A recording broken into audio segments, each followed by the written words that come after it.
It's January 25th, 1890, and another remarkable event is about to be uncovered by Arion, Rebecca, and Olly, the Retrospectors.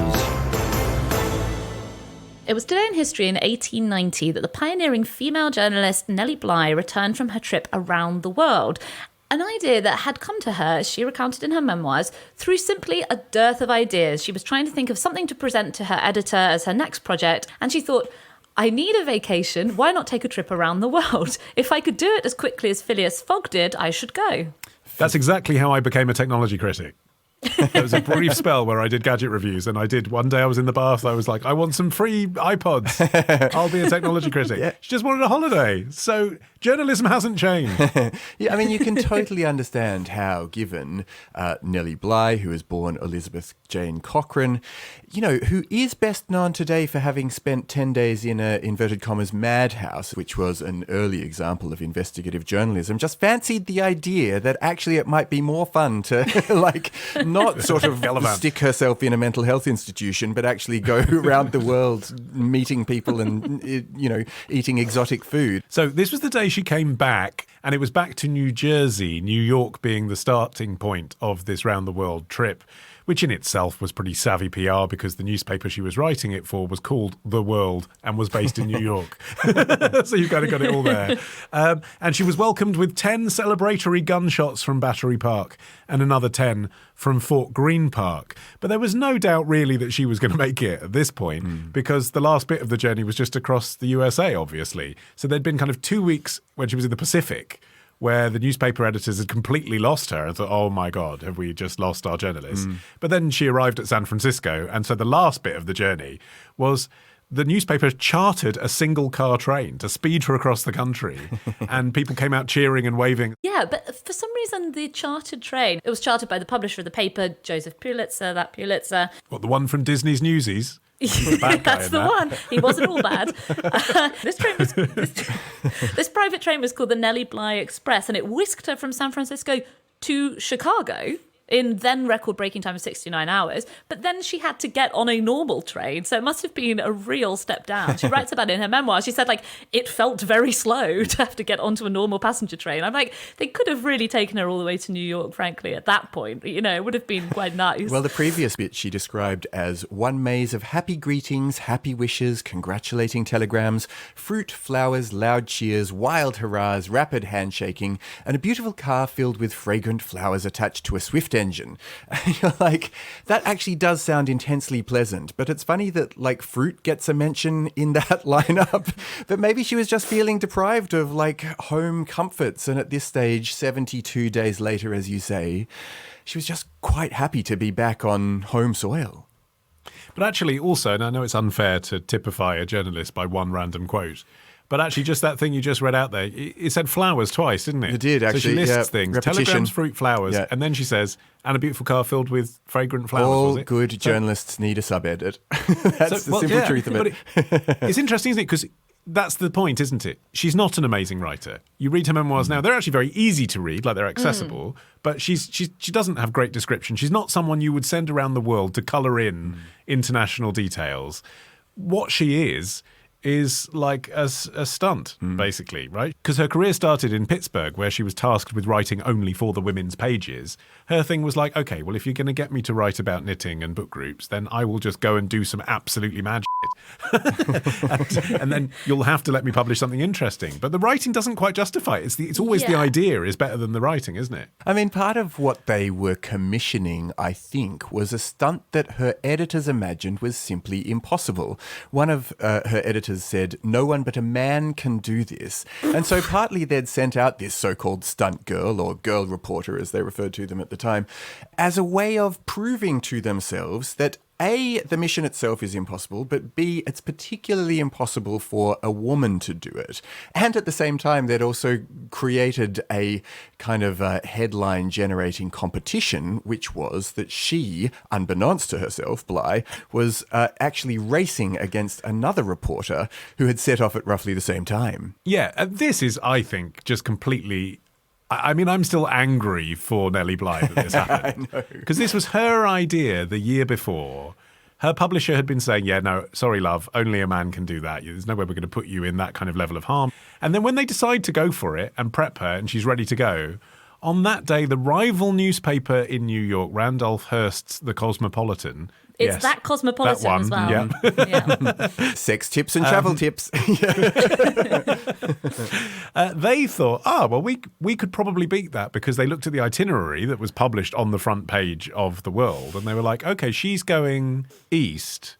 Why don't we go west? Why don't we go through America first? Because, I mean, exactly like I was saying when they brought her back, we know how to do the US bit quickly. So we'll get her going through the US quickly, our girl, and then she can beat this other one because she won't know that there's another reporter doing the same thing. And the person they chose was the literary editor, Elizabeth Bisland, who it wasn't her idea. She didn't want to do it. And she was sent off packing on the road within 9 hours to just steal the thunder of this rival. Yeah. So let's talk about the journey itself. It begins, obviously, with her having to pack her bags. And rather than the dozen trunks that her editors had suggested she was going to pack, her being a lady, she, I guess, just determined to prove them wrong, packed incredibly lightly.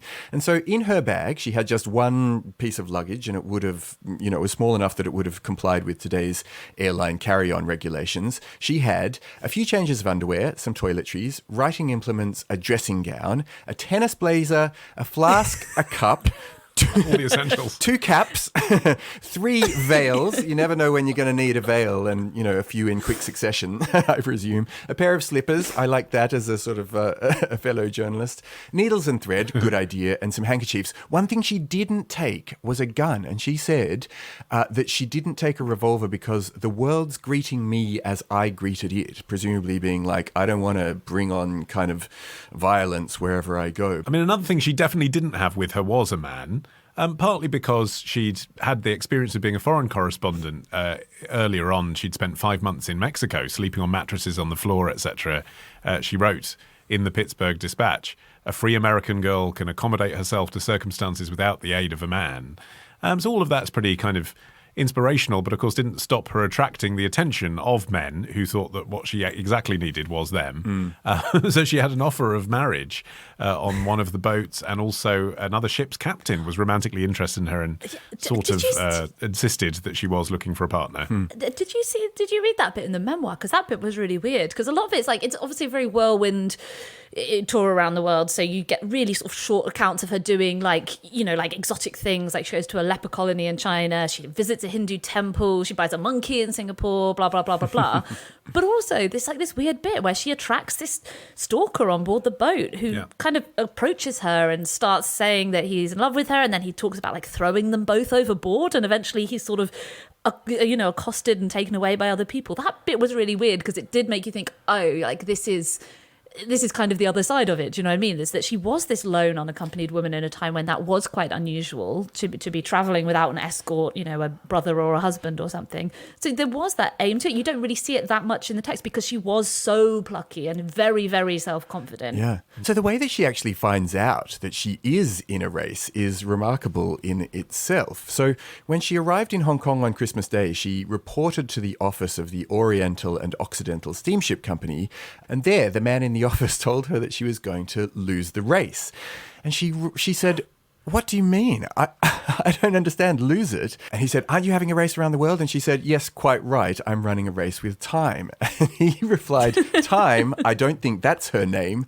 It sounds like she didn't have that much contact with her editors during the journey because she was moving so quickly, and because she could only really send telegrams on the go. She was writing her actual long form copy and sending it by post, so it was taking a couple of weeks to arrive, which had this knock-on effect, which is that they had created this big publicity machine. Is she going to be able to go around the world in 80 days, blah blah blah. But the problem was they didn't really have that much from her during the journey. So to keep anticipation high, they had this, you remember like spot the ball competitions you used to have on the back of the paper where you put your little cross where you thought the ball was meant to be in the photo of the football match. So it was basically that. It was the Bly guessing match where readers were invited to guess her precise time of return, and the winner would receive a trip to Europe. But anyway, she did win. And when she got home, she got a board game named after her, a railroad train named after her, a racehorse named after her.